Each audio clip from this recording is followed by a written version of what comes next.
Legislature, welcome. Before we get started to begin this evening's legislative meeting, we do have a few proclamations that we would like to present.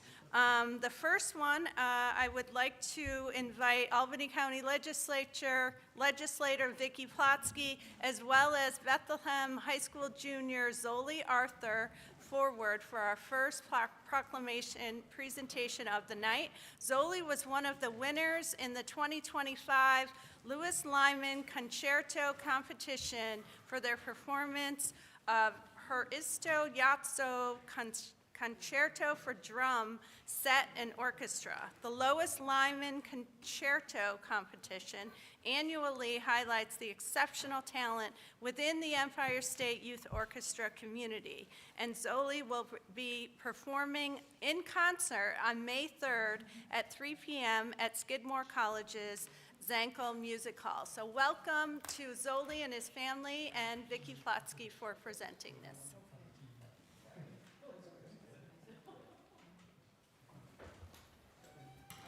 I won't read this out loud. Just know that Zoli is an extremely accomplished musician. It's a great achievement to win this award. His family is very proud of him. When I saw it announced for the Bethlehem School District, I thought we need to recognize this musician for all they've accomplished already in a very young life. And I know you're going to go big places. So congratulations. Thank you very much for coming down.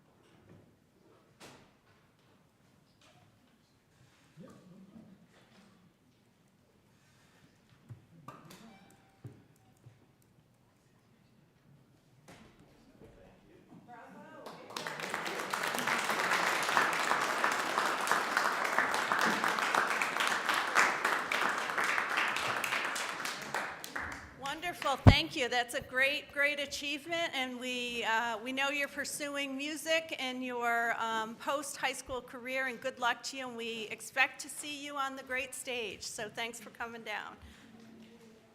Okay, for our second presentation of the evening, I would like to invite Albany County legislators Jeff Purley and Mark Grimm, who will recognize Guilderland High School swimmer Izek Berkanovitz, and I hope I got that name right. During the New York State Boys Swimming and Diving Championships at Ithaca College in March, Izak won the 50-yard freestyle by 6/100ths of a second with a time of 20.52. Izak swims for the merged Guilderland-Voorheesville team, and the win is the first state title in boys swimming in Guilderland's history. Bravo, well done.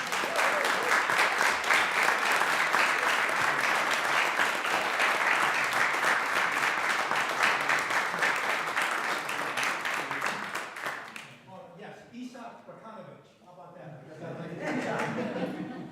Well, we have swimmers in our family, and I know how much work it is to put in the pool, and I see your parents are very proud. I'm sure you've been going to swim meets since you were a little kid. But to be the only one in the history of boys swimming at Guilderland High School to win a state championship. And not only that, Isak, he did it in the 50-yard sprint, which is the sprint race. So in the Olympics, they say who's the fastest swimmer in the world, it's the 50-meter race. So you are the fastest boys high school swimmer in the state of New York. Woo!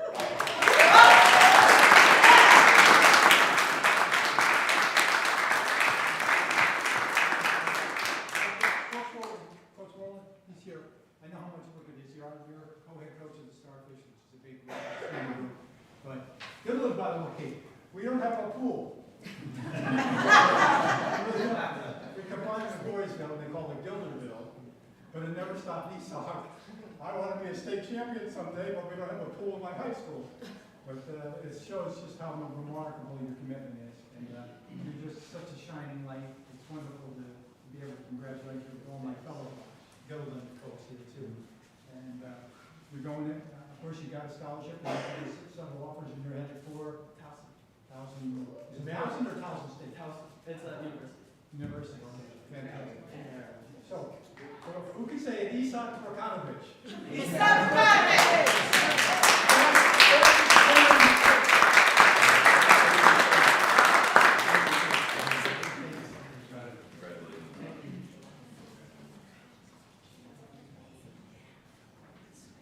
We're going to get some pictures here.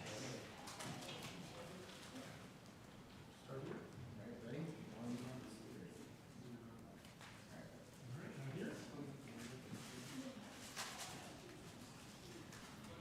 Anybody up here?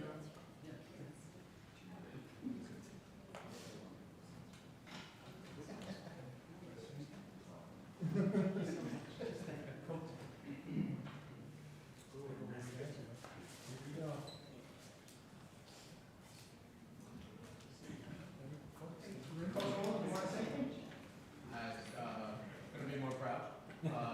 After Isak's junior year, he looked up and he said, "I'm going to win a state championship next year." And I think a lot of people say that. I think a lot of people try to do that. And for 12 months, he worked towards the goal. Right? For 12 months, he worked towards 20.52 seconds. And to see that he touched him out by a fingernail just meant that he earned it, he deserved it, he was ready to do it. So. I mean, I know this technique is so important. I mean, if your hands, your fingers are apart, that's the difference between winning and losing. And he won by 6/600ths of a second. 6/100ths of a second. He took the least number of strokes, and he does it in a different way. So there's a good chance that we may see him swimming beyond this. So it's pretty exciting.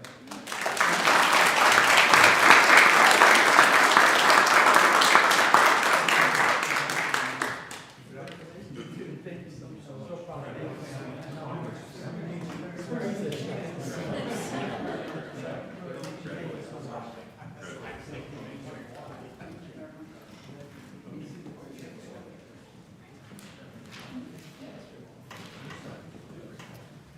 Wonderful. Congrats again, Isak, and we'll expect great things from you and expect to see you on the larger stage as well. Thanks for coming out.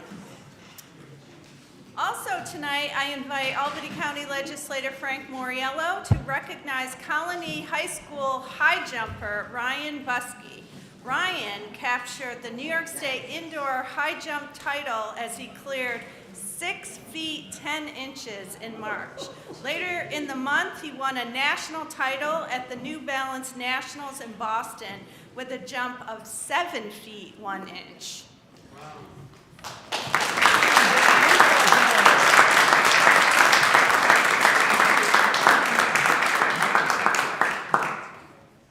Well, as the chairwoman said, Ryan is a high jumper for South Colony. He's a student at Colony Central High School. And I tell you, the South Colony community embraces you. I understand he lives in Manans, but he had a choice of 4 different high schools that he could attend. And when I was speaking to them a few minutes ago, he decided that he wanted to attend Colony Central High School. And that's very wonderful. In fact, Alan, you're from South Colony. Why don't you come on up? You're part of the South Colony group. Patty isn't here. Ryan isn't here, but you're here. I'd like to see you come. Paul is part of South Colony. Come on up. Come on up. Go ahead, really. Get up there. Well, one of the things that stood out for me, aside from the amazing achievements he's had over the years, is the fact that he's consistently shown an ability to overcome diversity. I understand you had a little bit of an incident at one of your meets, and but you didn't let that impact you at all. You came back. You came back. You fought hard, and whether it's breaking the state junior high school jump record last year or winning the state national indoor track titles this year, you've made your family, your coaches, and your entire community in South Colony very proud. So we're very, very proud to have you. Thank you for coming here tonight, as well as your parents, Vanessa and Taj, his sister Ariana, and his coach Joe Yemen.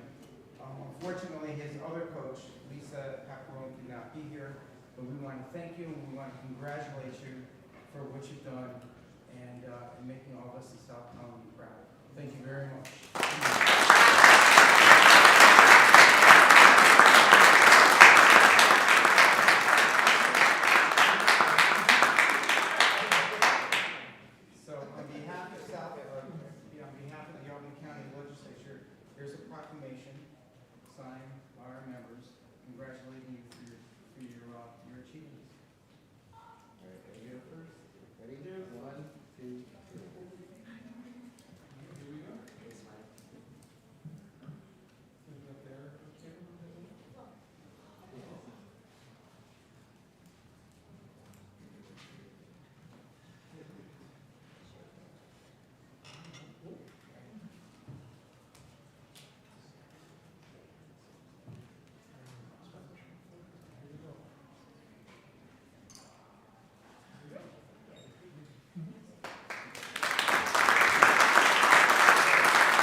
job.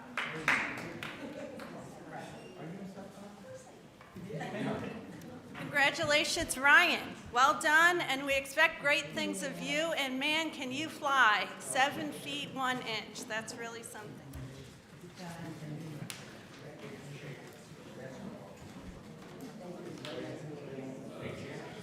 All right, we will be starting our meeting in just 3 minutes.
evening, everyone. Welcome to the William J. Conboy II Legislative Chambers. My name is Joanne Cunningham, and I serve as the chair of the Albany County Legislature. The rules of the Albany County Legislature allow for a period of public comment before our monthly meetings. Our rules prohibit members of the public from questioning legislators and prohibit us from questioning you. This is your time to speak and our time to listen.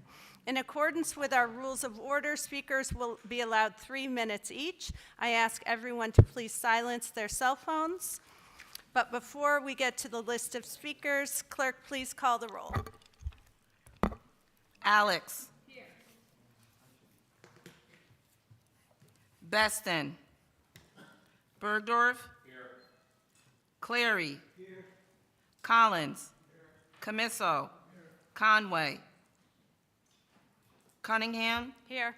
Demolowitz. Here. Drake. Here. Efacoro. Here. Ethier. Here. Feeney. Here. Fine. Is Sam? I thought I saw Sam. No, maybe not. Gillespie. Grimm. Here. Andrew Joyce.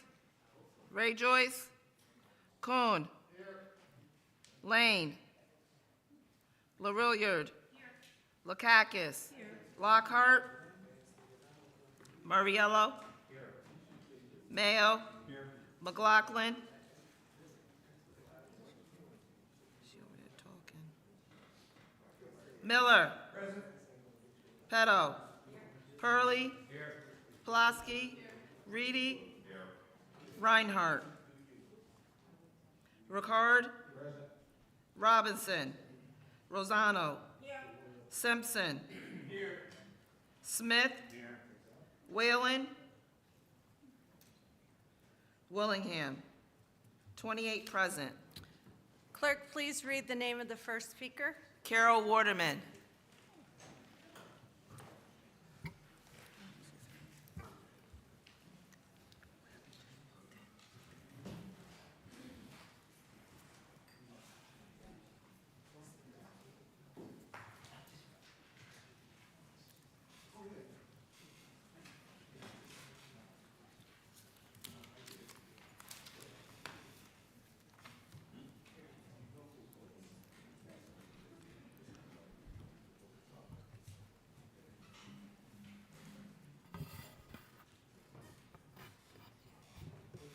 Hi. On April 5th, we saw hands-off rallies all around America as well as some other countries. And we had one here where many, many people were out in the drenching rain because they believed in this. And we saw in a number of places over 100,000 people out, in some cases in bitter cold. And Rachel Maddow on her show actually showed about 20 of these. And what I felt when I was watching that was two things. One, I was proud to be an American, and I haven't felt that in quite a while. And the other was, this is what democracy looks like.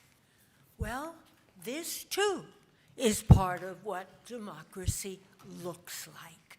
And the fact that we're able to get up and talk about anything we want, that's democracy. Well, I want to talk about reparations, giving you an update on what's going on. And among the issues, and by the way, those people who are on that commission, they are wonderful. And the speakers were all wonderful too, and I've zoomed in on several of those meetings. Anyway, one of the issues is who would be eligible for any of the reparations money. And one position is that it should be race-based. Black people who've lived under Jim Crow, and other horrible things should get it. But one of the speakers quite correctly pointed out two things. If we do it that way, it's not likely to pass. Because remember, this commission only makes recommendations, okay? The state legislature is going to have to vote on this. The other is, he said it's probably unconstitutional as well. So I think that they're very likely to go with lineage-based, okay? Your family had a history. 30 seconds. Oh, thank you. So what would reparations look like? And then they've been looking at what are other states doing. And one suggestion, the one of which I am partial to, is cash, okay? And of course, the question arises, well, what are they going to do with that cash? And as one speaker pointed out, it's nobody's Time. business. Oh, okay. More next time. Ronnie Mentor.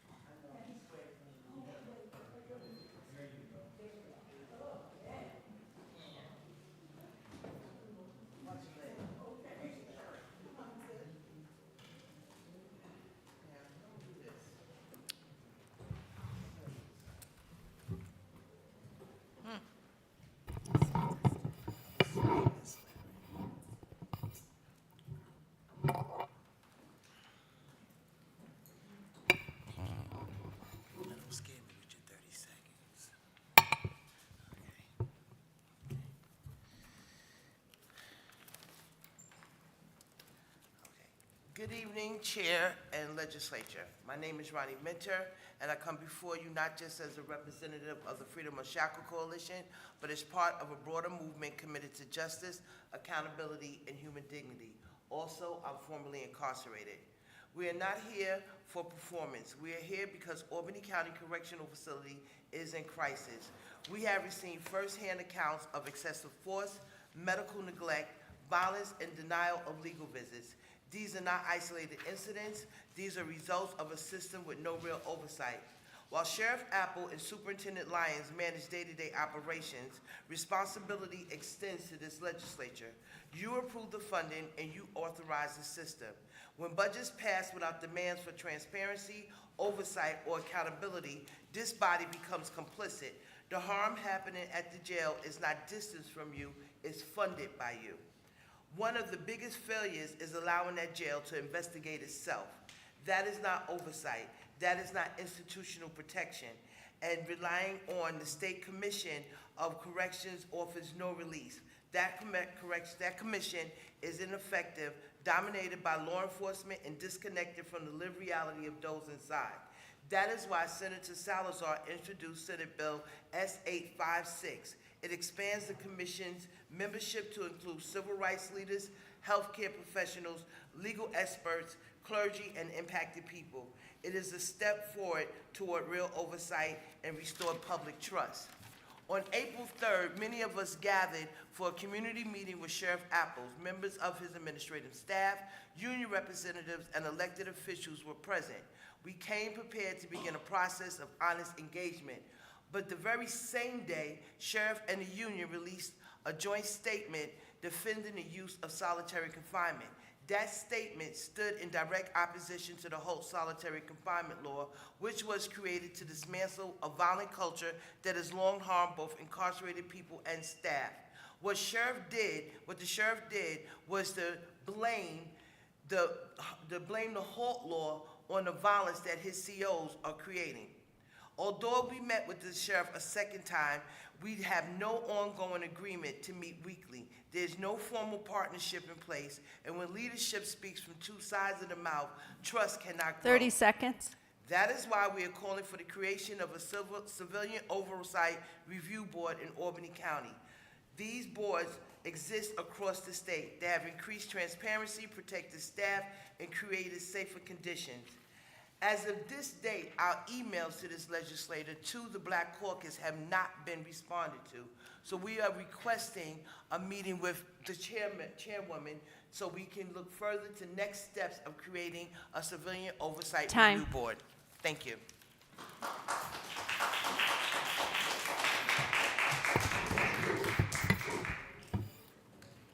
Richard Harris.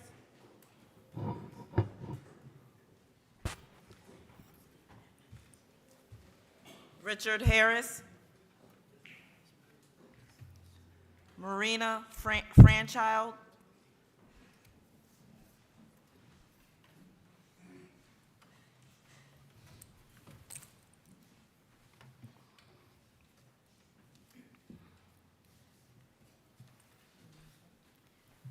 Hello, everyone. I'm very grateful for this opportunity to speak.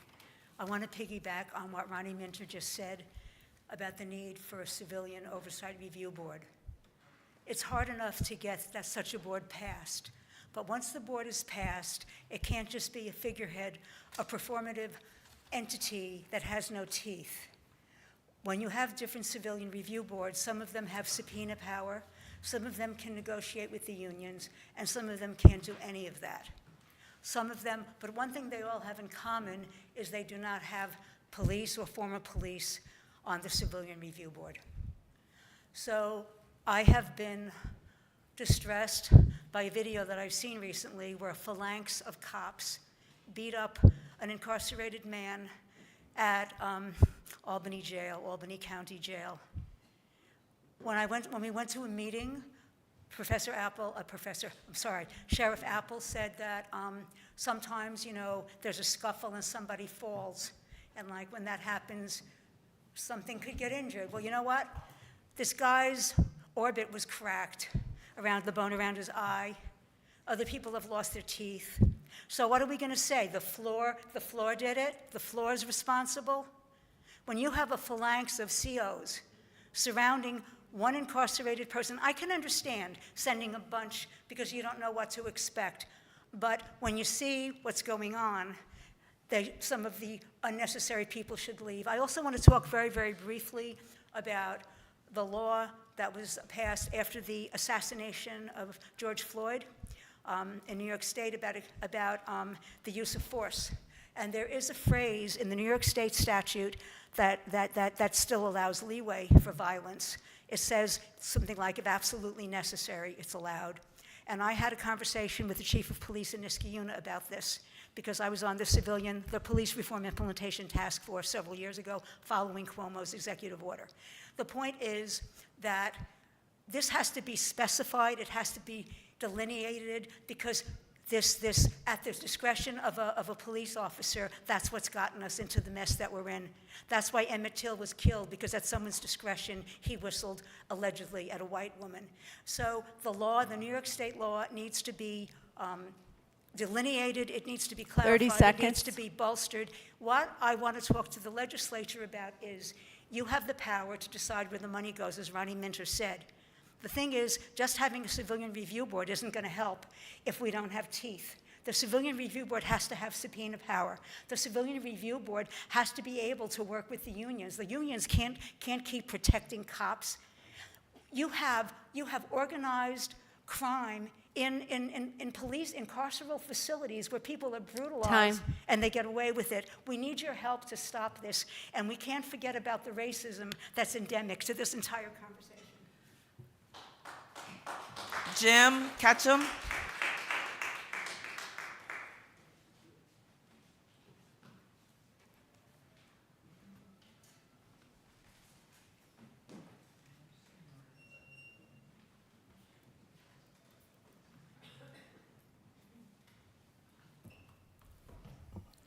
Good evening. Thanks for the opportunity to speak.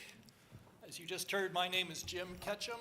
I am a member of the board of the New York State Council of Churches, and I am here to speak on behalf of the idea of having a civilian oversight board for the county jail.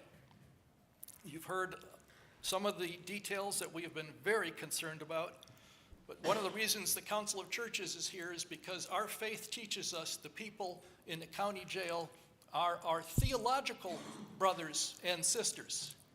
And you will hear from people tonight, their biological brothers and sisters, beloved aunts, uncles, children.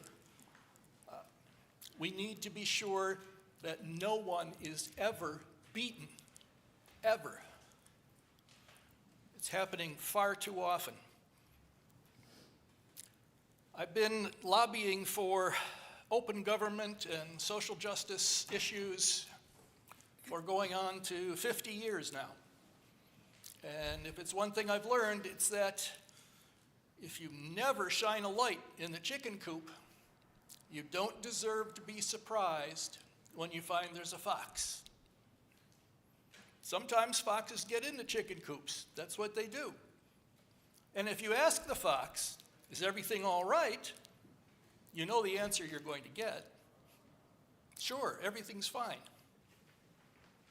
We need to shine a light on what happens in the Albany County Jail and make sure that the darkness cannot overcome it. Thank you. Ava Bass.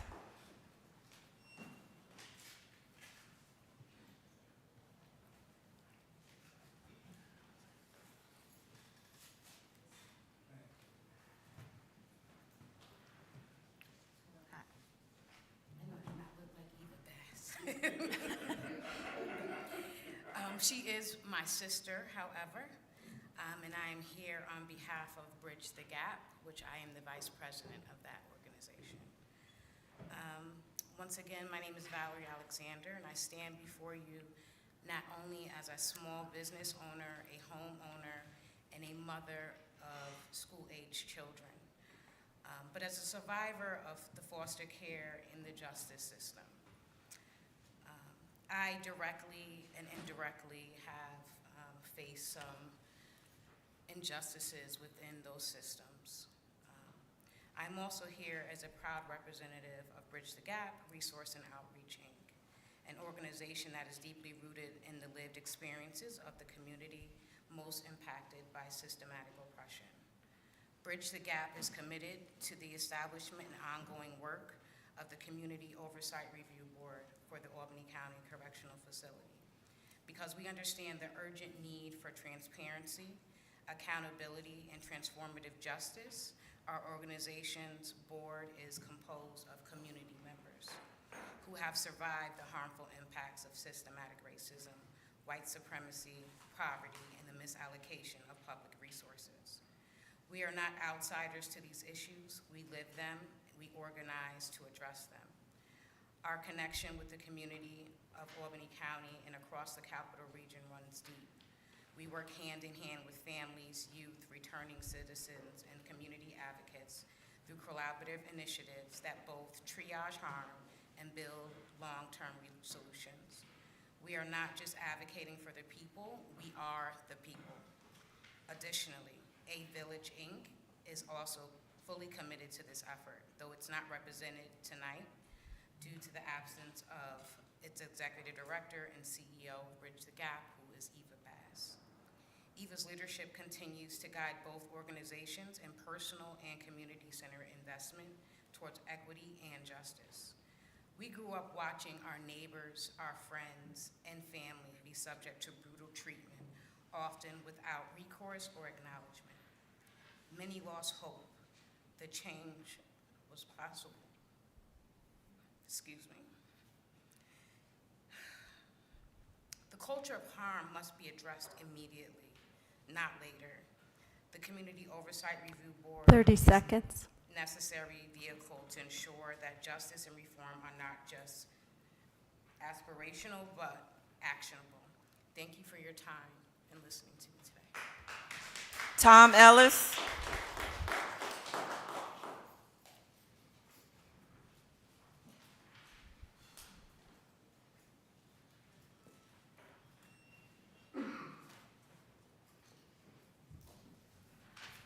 Good evening, everybody. My name's Tom Ellis. I live on North Pine Ave in the city of Albany. And I, too, support the need for a civilian oversight review board for the Albany County Jail.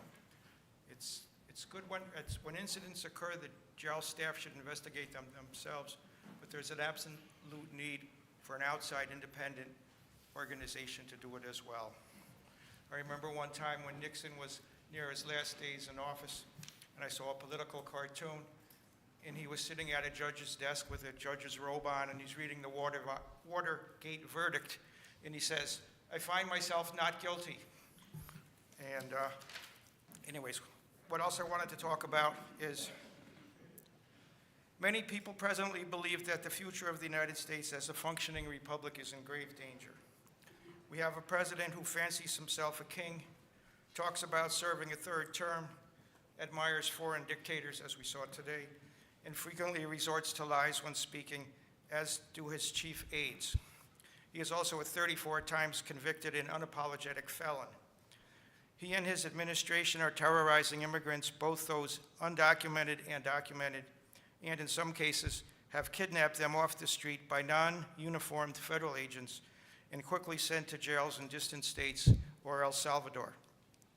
He verbally attacks many people, including federal judges and political opponents. I believe none of us are safe anymore, even native-born United States citizens. Much is written and said about his disrespect for the law, his disrespect for well-established traditions, and his disrespect for long-standing behavioral norms. So I urge this county legislature to enact a resolution soon calling upon the President of the United States and his staff to fully comply with court orders and to respect and abide by the separation of powers and checks and balances built into the United States Constitution. Thank you. Mike McGlynn. Thank you.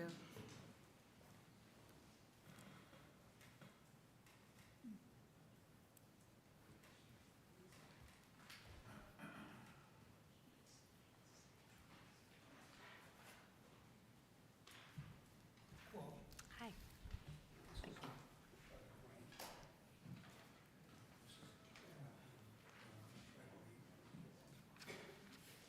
Hi, I'm Mike McGlynn from Water of Elite. Thank you for permitting me to speak on equal inclusion of persons with diverse disabilities.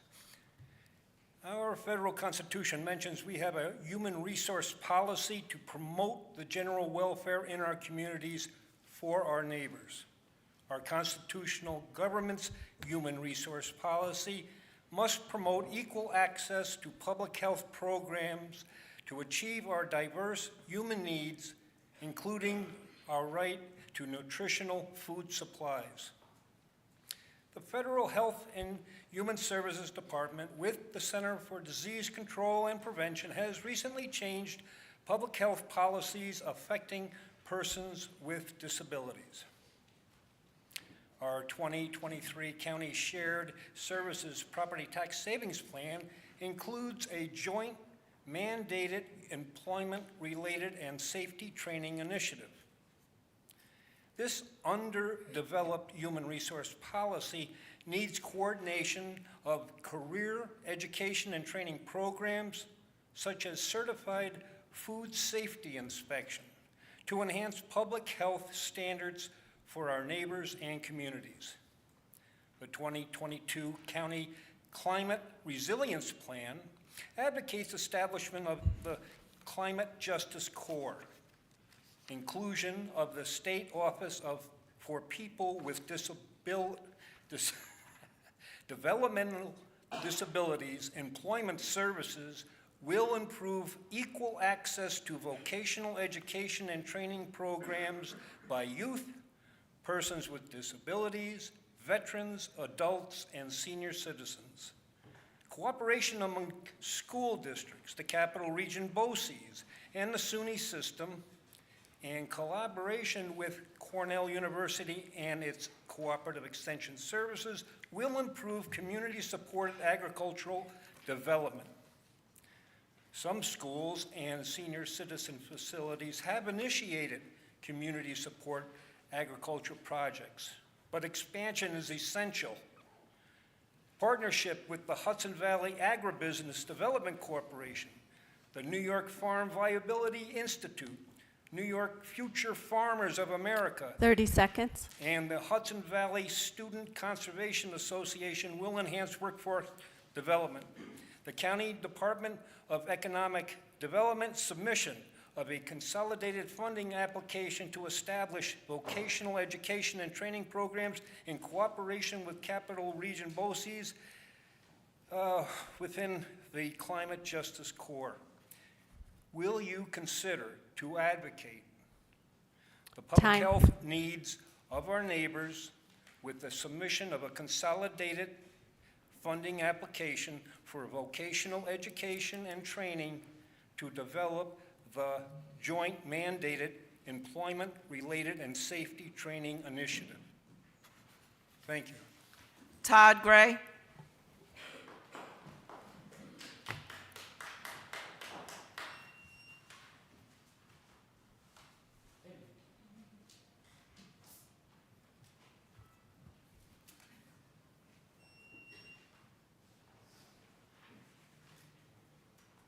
We are Todd Gray from New Scotland, and we're here to speak about biosolids waste dumping that contaminated our well last summer. We're here as a proxy for. Can you speak in the microphone? Yes.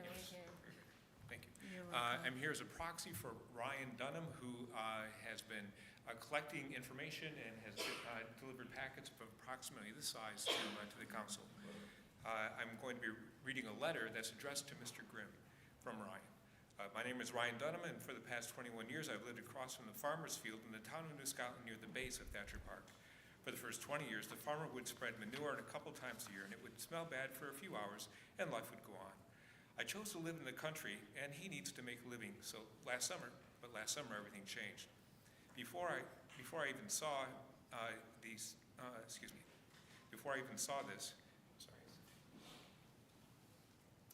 Before I even saw the dark piles of human waste in the field, I was overcome by the smell of rot, which lingered for weeks. I was alerted by my daughter, who was screaming in the bathroom about the brown water coming out of the shower. The health department came out and tested my well, which is 320 feet deep, and tested positive for both E. coli and coliform at levels up to 200 times what is considered safe by the EPA. 6 of 10 wells of my neighbors also tested positive, and this number has now risen to 10 wells, and the first few houses of an adjoining street were tested. Biosolids are also known to contain PFAs and PFOAs, and when I asked about testing for PFAs in my water, I was told by the Albany County Health Department that it cost $1,000 and was cost prohibitive. 2 weeks ago, 4 different PFAs were found at the first time in New Scotland well field number 2, which is located approximately 1,000 feet from my house. They were found to be quantities of about 2 to 4 parts per trillion. The EPA draft report on PFAS biosolids that came out January 15, 2025 noted that land-applied sewage sludge containing a detectable level of PFOA and PFOS could result in human health risks exceeding the agency's acceptable thresholds for cancer and non-cancer effects. Specific effects include development delays in children, kidney failure, various types of cancers, and immunosuppression. The Department of Environmental Conservation first tried to deny biosolids were spread at all and claimed it was manure when they were asked about it directly by Tom Gallagher and Cornell Cooperative Extension. However, when I later asked about biosolids spreading on the field, I was told that it was very hard to track biosolids since they were being brought in from farms outside the state. After several more phone calls, they told me that permits were in order. 30 seconds. And there was nothing that they could do in terms of enforcement against the biosolids application efforts for the farmers that were applying them. They have never told me where the biosolids came from, what was in it, or what class it was.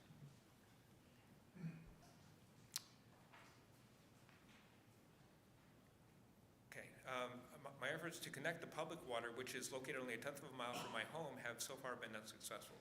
The time has come for the county legislature to permanently ban the spreading of biosolids in Albany County to preserve our land, food, air, and water, and to protect us from the dangers of spreading biosolid waste presents. Thank you.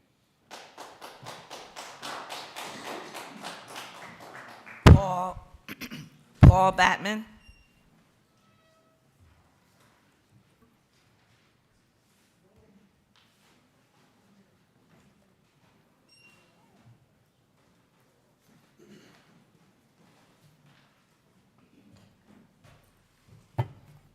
I appreciate you trying to get my name right. It's Batman, just like it says there. So good evening, everybody. To be clear, my name is Paul Collins Hackett, and in the city of Albany, I'm also known as Batman. I'm known as that because I do everything I can to help my city and everyone in it. It doesn't matter what the cause is, I try my best. During the day, I'm executive director of the Red Bookshelf, 501c3 nonprofit. We give books to kids. That's all we want to do is just help kids learn how to read. After that, I'm on the Alert Board, and that's the Albany Law Enforcement Resolution Task Force with Pastor Traynham. Outside of that, I'm also on our Community Police Review Board, because at the end of the day, all of the cops and law enforcement officials in our city have a responsibility to work with and care for the individuals under their custody and their oversight. So for us, it's not about blaming cops or pointing bad guys. That's weird, right? We want to get to the truth of each and everything that's happened. If there is a problem, it should be addressed. If there's not a problem and it's been handled, cool, say that. At Albany County Jail, we have a pattern of abuse reports, conflicting medical reports, and a whole bunch of other stuff that's really bad. And for us, we're asking for a community oversight board so that we can just see what's going on. That's how we improve relationships. Transparency, honest, and comprehensive oversight. So that means letting civilians in, showing them how we do investigations, showing the outcomes, marking everything and keeping a paper trail so that our people in our cities and our counties, they know that no matter what's happening, our people who are incarcerated are safe. They're there to serve their debt to society, whatever the case may be. In some cases, they haven't even been convicted yet. And they're at Albany County Jail, and they deserve to be protected and not abused by the staff or anyone else there. So the sheriff's old way of, hey, just call my phone, we'll take care of it, that doesn't work. We've had issues, we've called his phone, that has not been responsive, and we have families who have concerns, and we have medical reports that are incredibly disturbing. So we're asking to set up a county review board. From my time on our city review board, we've gone through those processes, various iterations. We've got subpoena power, we have body cam footage and things like that. We can help trouble solve. We'll make this board, the creation of this board, becoming something effective with teeth, as someone else mentioned. We can make that process faster and even more efficient. So please help us in your various processes. I don't know how all the county stuff goes. If it's a budget conversation, bring it up there. If you're on a committee that it makes sense, bring it up there. 30 seconds, I got you. Just make sure, please, that you can advocate for what we're trying to do in your own way. There's plenty of people that you'll hear from tonight and moving forward. The effort is we want everyone safe, and we just want transparency. We seek trust in everybody who's in front of us. Thank you. Tayshawn Murdoch. Clarification. Everybody's talking about the board. How many members are you talking about on that board if we had one? So that's up for negotiation, but the goal would be for everybody in the county to be represented, right? We have plans, we have a working group that's led by Freedom Unshackled, Ms. Ronnie Minter. They're working with the sheriff now to discuss what that looks like. We're gonna need help moving that process along, all right? So there's no number on the board itself. There's a tentative policy, but we haven't hammered that out yet, right? But that's the part. We're willing to work with everyone to create something that everyone believes in. So it's not one meeting, it's not the next. We'll evolve the process. Thank you. Thank you. Thank you. Sorry for my time.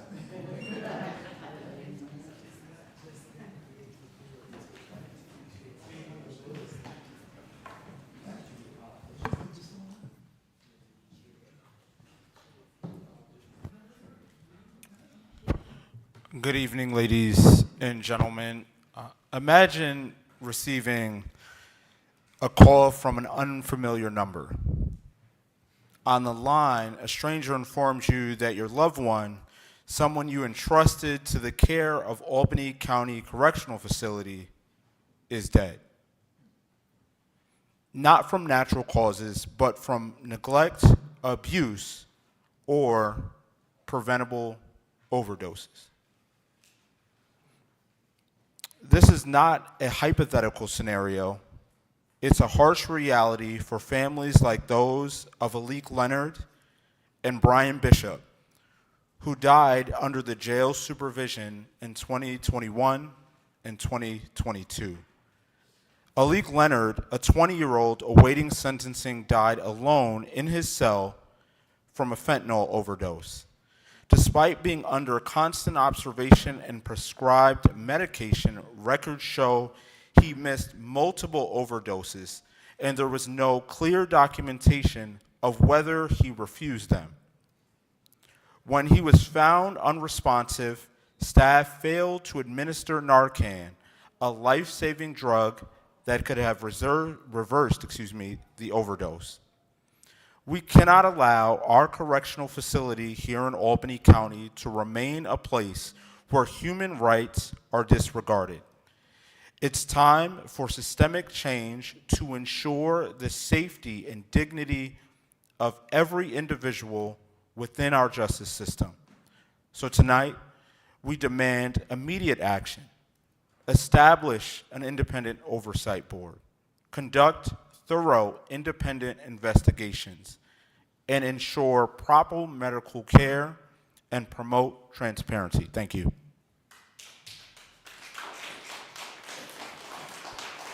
There are no more speakers. Is there anyone else in the chamber who wishes to speak? Come on up.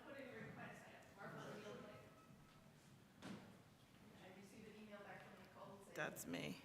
Oh, here you go. I missed you. I don't recall. You could just sign right here. Just put your name. I have your information.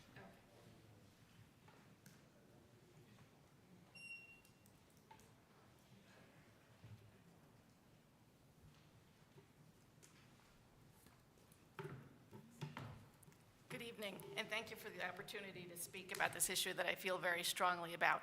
My name is Barbara Rio Glick, and I'm a proud member of the Freedom Unshackled Coalition. And I'm also a resident of the town of Colony. For the past 19 years, I have lived just 5 minutes away from the Albany County Correctional Facility. I am here to add my voice to those who have already spoken so eloquently about the need for an independent civilian oversight review board to investigate incidences of brutality at the Albany County Corrections, by the corrections officers at the jail. Right now, the public is hearing what has been presented as two competing narratives. Narrative one, put out by the sheriff, states that the COs have a dangerous job and that sometimes fractured faces, broken ribs, and worse are the unfortunate result of the need to quell violence at the jail. Narrative two, put out by formerly incarcerated folks and their loved ones who have experienced jail firsthand, states that there is an entrenched culture of violence among the staff at the jail, endangering the safety of the people incarcerated there, subjecting them to brutal beatings at the whims of guards for reasons as inconsequential as sneakers. Although I'm not a formerly incarcerated person, I have listened to the stories of those who are, and I have heard many credible accounts of brutality directed at the incarcerated. In addition, I have seen pictures and videos. As a result, I've come to the conclusion that there is a culture of violence within the jail and prison systems. And recently, the more general public, which was shielded from this reality for far too long, is becoming aware of it as well. As you know, right here in New York, just since December, we've had two horrific beating deaths in the prisons, those of Robert Brooks and Matthias Nantwi. And right here in Albany, we've seen the video of the brutal beating of Marquise Norwood by a gang of corrections officers at the jail. In addition, in just the past 2 months, we have been made aware of at least 6 alleged assaults on the incarcerated in our county jail. Left unchecked, it is only a matter of time before we see more deaths here in Albany. Is that what it'll take for change to happen? It is possible that both of the narratives that I laid out can be true at the same time. There is a culture of violence among the staff, and the job of COs is dangerous, and sometimes use of force may be necessary. Because of these two truths, the establishment of an independent civilian review board is necessary to determine which incidents fit which narrative. 30 seconds. Was an incident the result of officers needing to subdue a violent incarcerated person? Or was it the result of a correction officer's misusing their power over a minor or even fabricated disagreement? So in conclusion, I urge the legislature to approve and fund a civilian oversight review board to recognize and respect the humanity of incarcerated people and protect their safety by providing recourse for the inhumane treatment that has gone unchecked for far too long. Thank you for your time.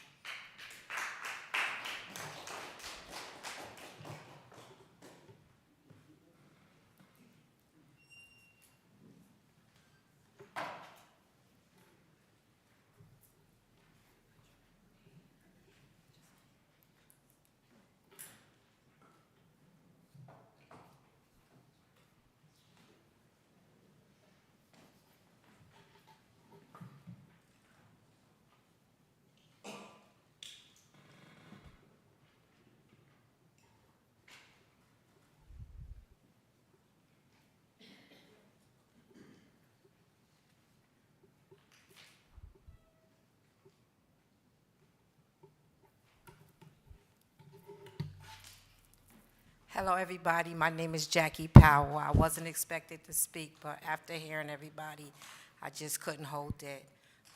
It's time for a change. The old ways are not working for all correctional facility. I have a friend, Lori Willis, her son, Amik Nixon, was murdered in Fishkill. As of today, we still don't have no answers about what happened. So to hear about what's going on in Albany County, if a review board will help, please, please do so.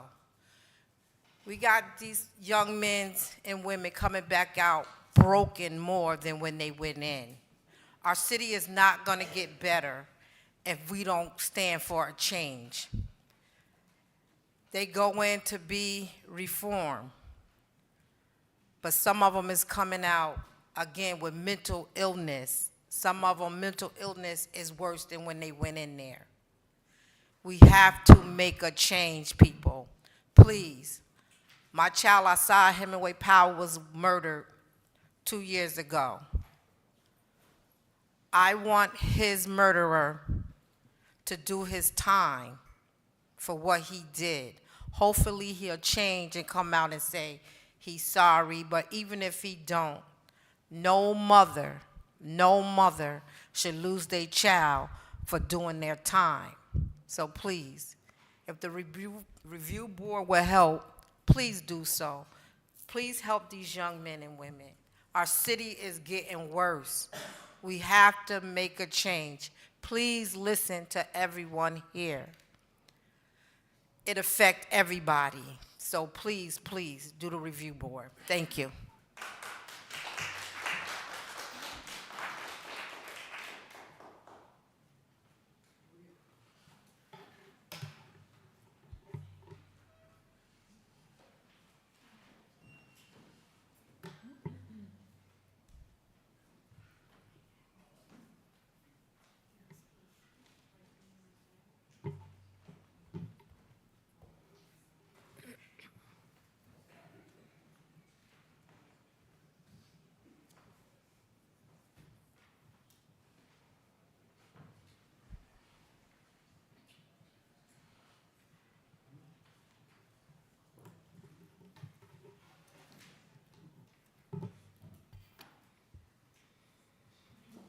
Good evening.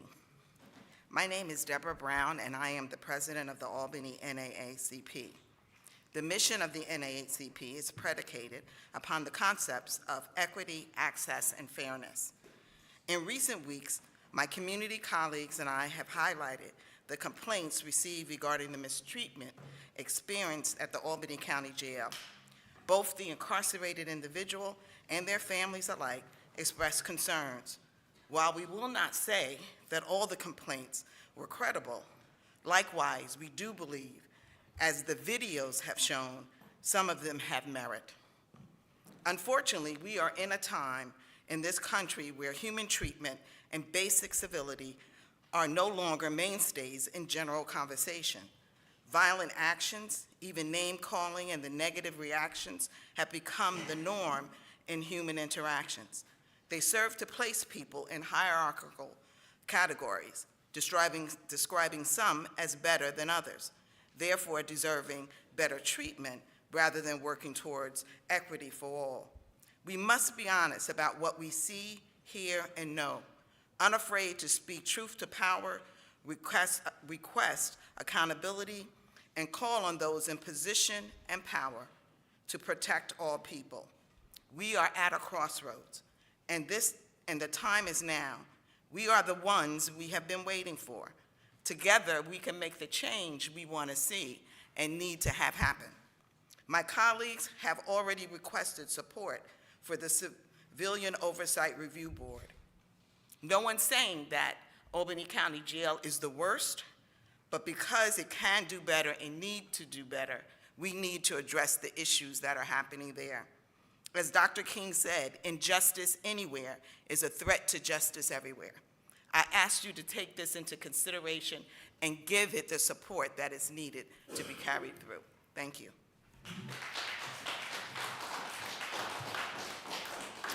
Is there anybody in the chamber who wishes to speak?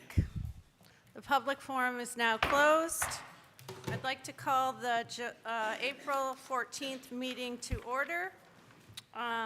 In recognition of the Passover holiday, I invite all who celebrate Passover to lead us in the Pledge of Allegiance.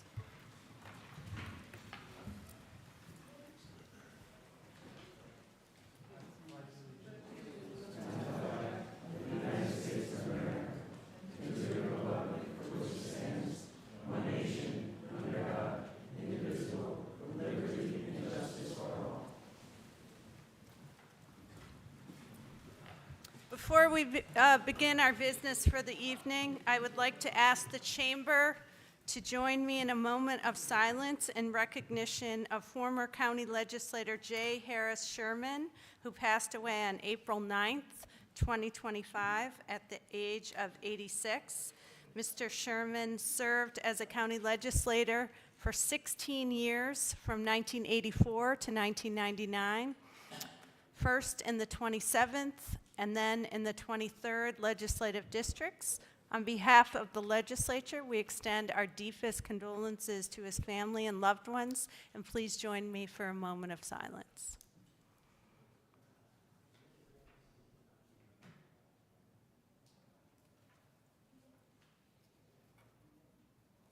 Thank you. I'll ask the clerk to please call the roll.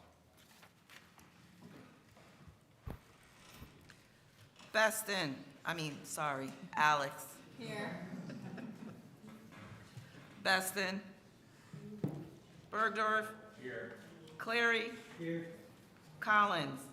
Camiso. Conway. Cunningham. Here. Demolowitz. Drake. Did Drake go out?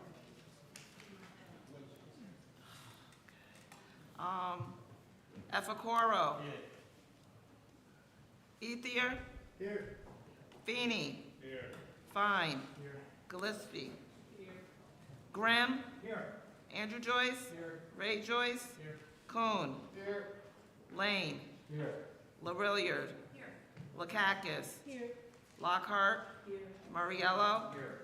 Mayo. Here. McLaughlin. Here. Miller. Present. Petto.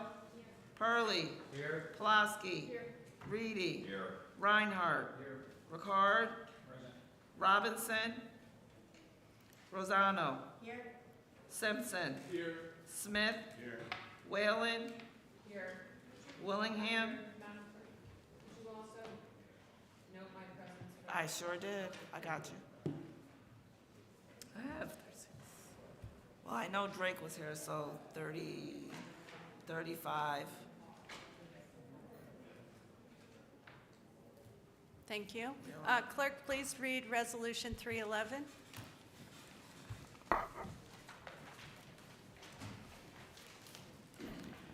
Requiring programmatic information and requests for legislative action and codifying existing practices. Mr. Moriello? Thank you, Madam Chair. I just wanted to briefly explain the purpose of this resolution and how it all came about. First of all, as we consider legislation, we really need to know all the information possible so we can make an educated vote and determine whether or not we want to support it. And this came about because a number of times during committee meetings when the presenter is asked a question, they'll often say, well, we'll get back to you. And an example of that would be, how many people does this program serve? Well, we're not sure, but we'll get back to you. So what we did was we had our staff, the minority staff, had a meeting with the county executive staff. And we asked them, we told them what we were looking to do, and we asked them if they had any issues with this. They gave us 2 suggestions, which we incorporated into this resolution. And actually, a comment that was made to us was, well, this action will help our staff because then we'll know exactly what information you're looking for, and it's consistent throughout all the RLAs. So what we've done is we've submitted this. What we asked for has never been codified in our rules, and what this does is this will codify this into our rules. It'll help us to better understand the resolutions that are being brought before us. Also, I think what it will do is it'll benefit us in that when we save time. So if the information is provided to us ahead of time, so we can digest it, we don't have to ask these other questions during the committee meetings, and the meetings will move along a lot quicker.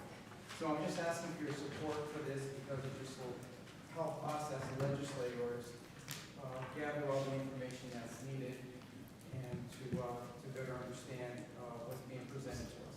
Thank you. Thank you. Long roll call, please. Alex. No. Bergdorf. Yes. Clary. No. Collins. Yes. Camiso. No. Cunningham. No. Demalowitz. No.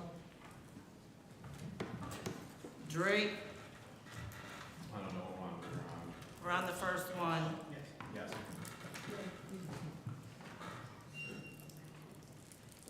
Efakoro. No.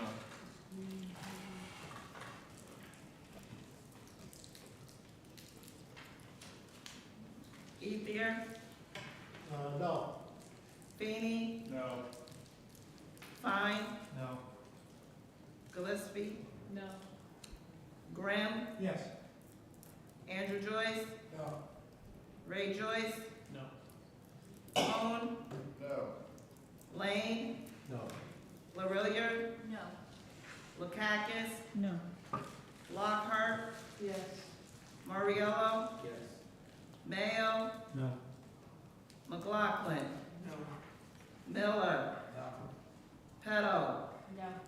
Purley. Yes. Slosky. No. Reedy. No. Reinhardt. No. Ricard. Nay. Rosano. No. Simpson. No. Smith. Yes. Whalen. No. Willingham.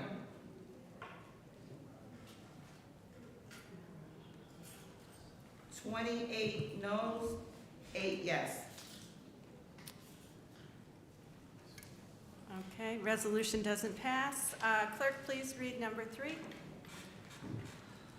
Public hearing on proposed local law number A for 2025, a local law of the County of Albany, New York, amending the Albany County Charter, and local law number 8 for 1993 as amended for the purpose of clarifying salaries for leadership positions.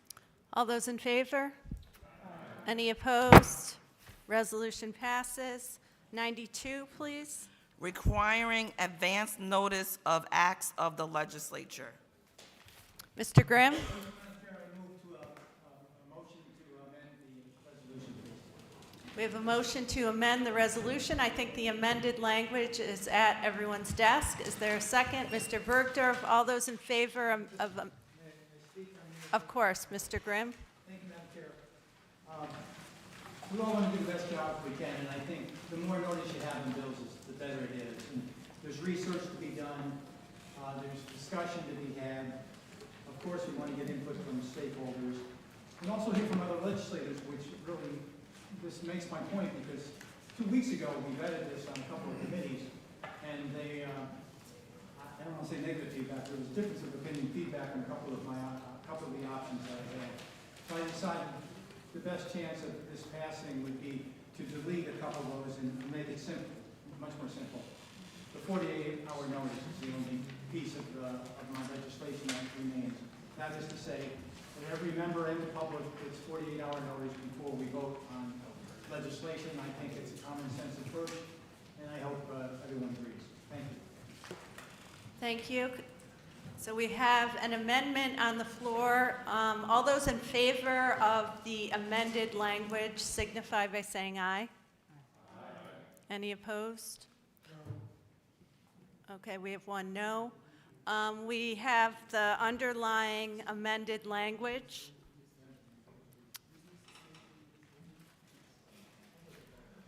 All those in favor, well, we're going to do a long roll call for the amended language. Fine. No. Gillespie. No. Grimm. Yes. Andrew Joyce. No. Ray Joyce. Cone. No. Lane. No. Larillier. No. Lakakis. Lockhart. Yes. Mariello. Yes. Mayo. No. McLaughlin. No. Miller. Nay. Peto. Hurley. Yes. Kloski. No. Reedy. No. Reinhardt. No. Ricard. Nay. Lozano. No. Simpson. No. Smith. Yes. Whalen. No. Willingham. 28 noes, 8 yes. The amended resolution is not agreed to. Number 96, please. Authorizing an agreement with Integrated Technology Group regarding suite number 21 at the MVP Arena. All those in favor? Any opposed? Resolution passes. 97. Authorizing an agreement with Direct Energy Businesses regarding the supply of natural gas for various county facilities. All those in favor? Any opposed? We have one abstention, Mr. Ray Joyce. Resolution passes. 98, please. Authorizing an agreement with Waste Management Greenridge, RDF, regarding the discharge and treatment of leachate to the Water Purification District North Plant. Mr. Kuhn? Oh, okay. Mr. Reinhardt? Yes, please. I'm going to boil this down to everyone, make it simple to understand.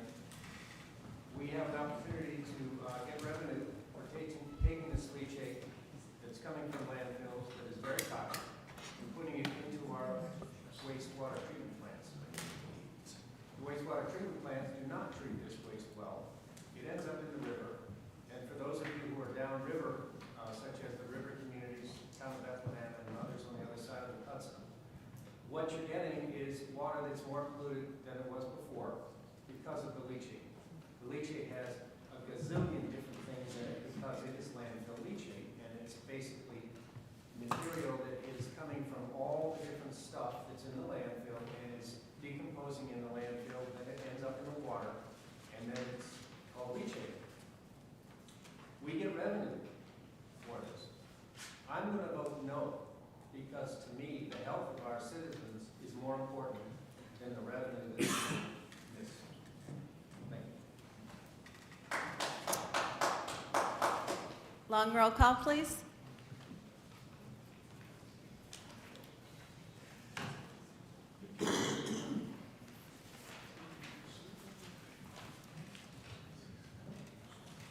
Alex. Yes. Bergdorf. Yes. Cleary. Yes. Collins. Yes. Camiso. Yes. Cunningham. Yes. Demalowitz. Yes. Drake. Efacoro. Yes. Ethier. Yes. Feeney. Yes. Fine. No. Gillespie. Yes. Grimm. Yes. Andrew Joyce. No. Ray Joyce. No. Kuhn. Abstaining.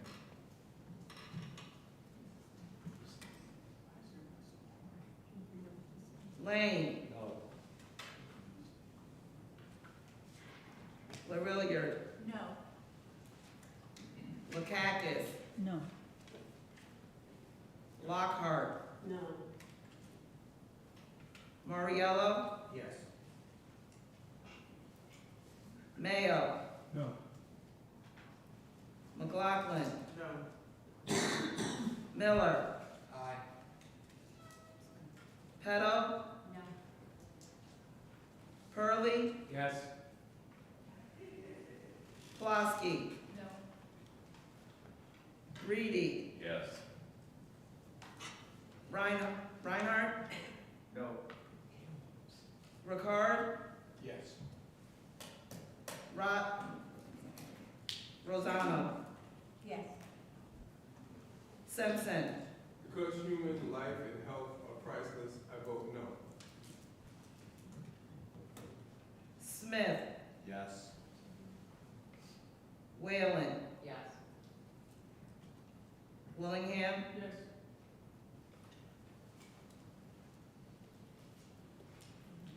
I have 21 yes, 14 no.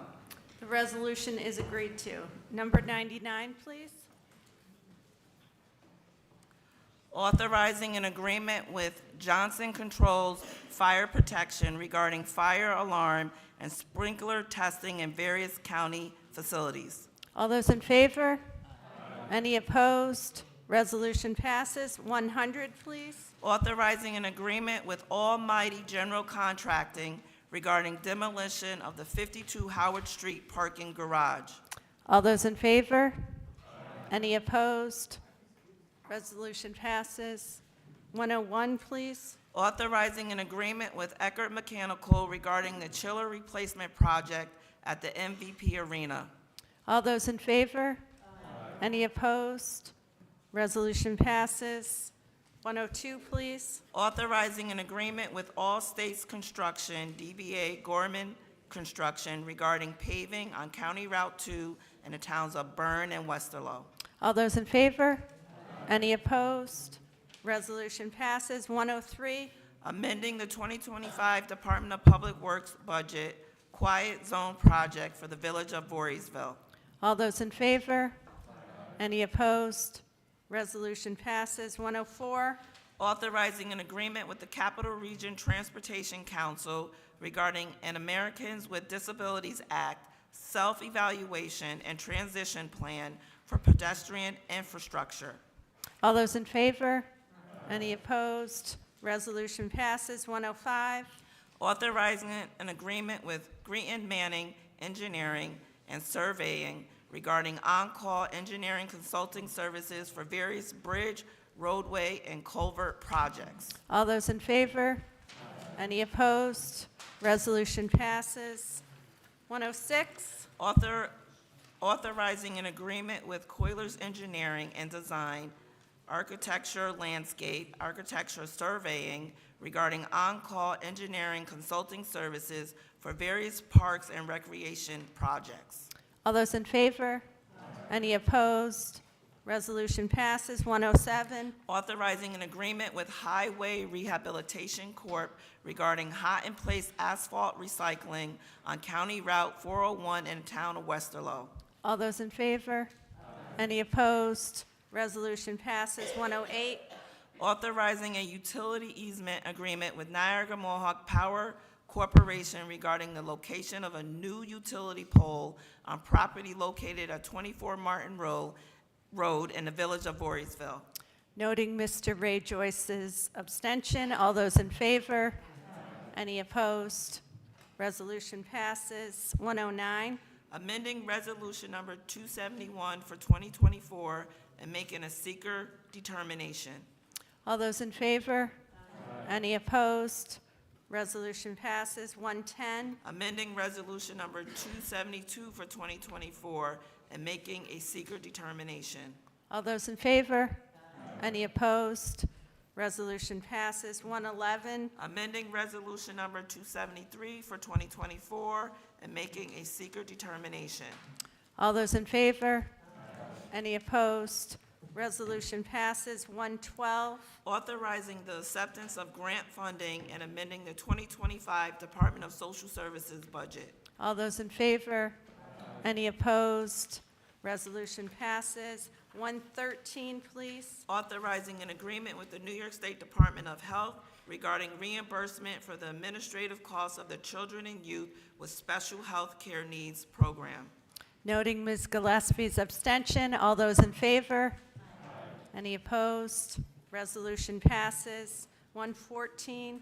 Authorizing an agreement with Cayuga Centers regarding the provision of the Functional Family Therapy program. Noting Ms. Gillespie's abstention, all those in favor? Any opposed? Resolution passes. 115. Authorizing an agreement with Provo Canyon School for the provision of foster care services. All those in favor? Any opposed? Resolution passes. 116, please. Authorizing the submission of a grant application to the New York State Office of Children, Youth, and Family Services regarding foster care and adoptive parent recruitment. Noting Ms. Gillespie's abstention, all those in favor? Any opposed? Resolution passes. 117.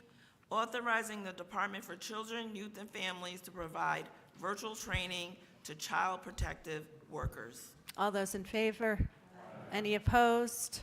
Resolution passes. 118. Authorizing an agreement with Election Systems and Software regarding the purchase of a high-speed central ballot scanner and tabulator. Noting Ms. Gillespie's abstention, all those in favor? Any opposed?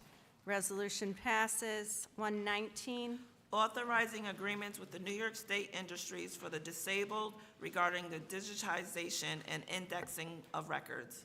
Noting Ms. Gillespie's abstention, all those in favor? Any opposed? Resolution passes. 120. Amending the 2025 Crime Victim and Sexual Violence Center budget, prevention education. All those in favor? Any opposed? Resolution passes. 121. Amending Resolution Number 76 for 2022 and amending the 2025 Crime Victim and Sexual Violence Center budget. Noting Ms. Gillespie's abstention, all those in favor? Any opposed? Resolution passes. 122. Amending an agreement with AJ3 Solutions and Catalog and Commerce Solutions regarding an electronic contract management system. All those in favor? Any opposed? Resolution passes. 123.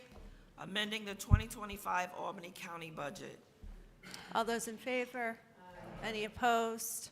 Resolution passes. 124. Amending the 2025 Albany County budget. All those in favor? Any opposed? Resolution passes. 125. Authorizing an agreement with the United States Department of Justice, Bureau of Justice Assistance regarding reimbursement for the incarceration of criminal aliens and amending the 2025 Sheriff's Office budget. All those in favor? Any opposed? Resolution passes. 126. Approving the 2025 Albany County Stock DWI Plan and authorizing an agreement with the New York State Governor's Traffic Safety Committee. Noting Ms. Gillespie's abstention, all those in favor? Any opposed? Resolution passes. 127. Amending the 2025 Sheriff's Office budget. All those in favor? Any opposed? Resolution passes. 128. Amending Resolution Number 35 for 2025 regarding emergency medical technician defibrillation services. All those in favor? Any opposed? Resolution passes. 129. Authorizing the submission of a grant application to an agreement with the New York State Division of Homeland Security and Emergency Services, Office of Inoperable and Emergency Communications regarding the Public Safety Answering Points Operations Grant Program and amending the 2025 Sheriff's Office budget. Noting Ms. Gillespie's abstention and Mr. Joyce, you as well? Mr. Andrew Joyce's abstention as well. All those in favor? Any opposed? Resolution passes. 130. Amending Resolution Number 573 for 2023 as amended regarding the 2023 Public Safety Answering Points Operations Grant Program. All those in favor? Any opposed? Resolution passes. 131. Authorizing the submission of a grant application to an agreement with the New York State Division of Homeland Security and Emergency Services regarding the 2024 statewide interoperability communications grant and amending the 2025 Sheriff's Office budget. Noting Mr. Andrew Joyce's abstention, all those in favor? Any opposed? Resolution passes. 132.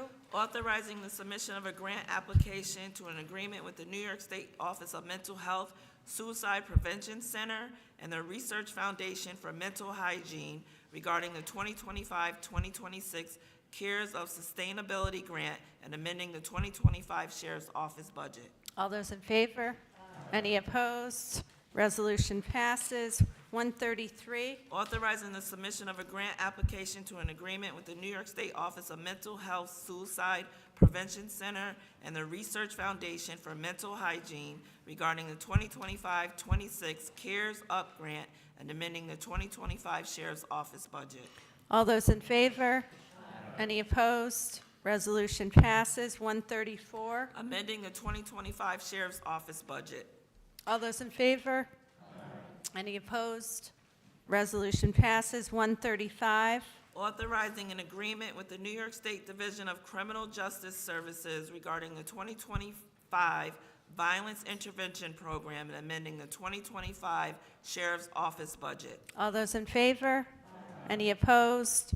Resolution passes. 136. Authorizing an agreement with Northern Rivers Family of Services regarding Raise the Age, enhanced case management, and community support. Mr. Joyce? Noting Mr. Joyce's abstention, all those in favor? Any opposed? Resolution passes. 137. Authorizing an agreement with the town of Bethlehem regarding the use of training facilities for annual firearms certification. All those in favor? Any opposed? Resolution passes. 138. Authorizing an agreement with Health Insurance Solutions regarding the administration of prescription drug benefits for Albany County. All those in favor? Any opposed? Resolution passes. 139. Finalizing the accounting of the 2024 Albany County budget. All those in favor? Any opposed? Resolution passes. 140. Amending the 2025 Albany County budget. All those in favor? Any opposed?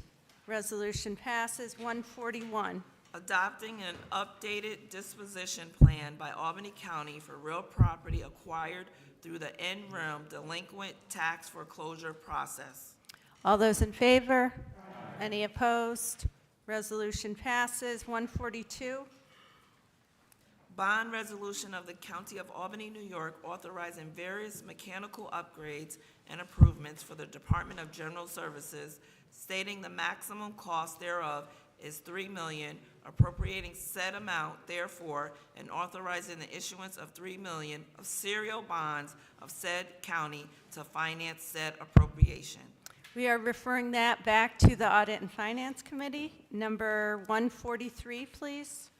Bond resolution of the County of Albany, New York, authorizing a vehicle and truck replacement project for the Department of General Services, stating the maximum cost thereof is $500,000, appropriating said amount therefore, and authorizing the issuance of $500,000 of serial bonds of the said county to finance said appropriation. All those, oh, I'm sorry, we're referring that back to the Audit and Finance Committee as well. 144. Bond resolution of the County of Albany, New York, authorizing various building upgrades and improvements for the Department of General Services, stating the maximum cost thereof is $7 million, appropriating said amount therefore, and authorizing the issuance of $7 million of several serial bonds of said county to finance said appropriation. This is also going back to the Audit and Finance Committee. 145. Bond resolution of the County of Albany, New York, authorizing county facilities roof renovations for the Department of General Services, stating the maximum cost thereof is $1,500,000, appropriating said amount therefore, and authorizing the issuance of $1,500,000 of serial bonds of said county to finance said appropriation. This is also going back to the Audit and Finance Committee. 146. Authorizing the correction of real property taxes in the town of Colony. All those in favor? Any opposed? Resolution passes. 147. Authorizing the correction of real property taxes in the city of Albany. All those in favor? Any opposed? Resolution passes. 148. Authorizing a payment in lieu of taxes agreement with Reservoir Road Solar regarding real property located at Route 156 in the town of Knox. Noting Mr. Ray Joyce's abstention, all those in favor? Any opposed? Mr. Chris Smith is opposed. Resolution passes. 149. Making a secret determination and authorizing the purchase of parcels of real property in the city of Albany. All those in favor? Any opposed? Resolution passes. 150. Authorizing an agreement with the Advanced Albany County Alliance Local Development Corporation regarding the administration of the Alliance Arts and Culture Grant Program for 2024. All those in favor? Any opposed? Resolution passes. 151. Authorizing an agreement with the Advanced Albany County Alliance Local Development Corporation regarding the administration of the Alliance Arts and Culture Grant Program for 2025. All those in favor? Any opposed? Resolution passes. We do have one item that didn't make it into the agenda, must be taken up by Rule 11. Can I have a motion for Rule 11? Mr. Demalowitz, a second by Mr. Kuhn. All those in favor of invoking Rule 11 signify by saying aye. Any opposed? Rule 11 is invoked. Clerk, please read 152. Oh, here you go.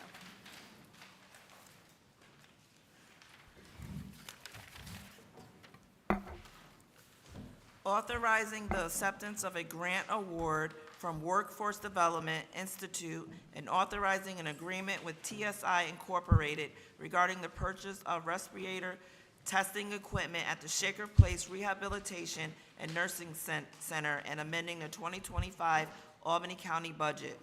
All those in favor? Any opposed? Resolution passes. Can I have a motion to adjourn? Mr. Kuhn, Mr. Ricard seconded. All those in favor? Any opposed? We are adjourned. Also, anyone that abstained, I need your signature.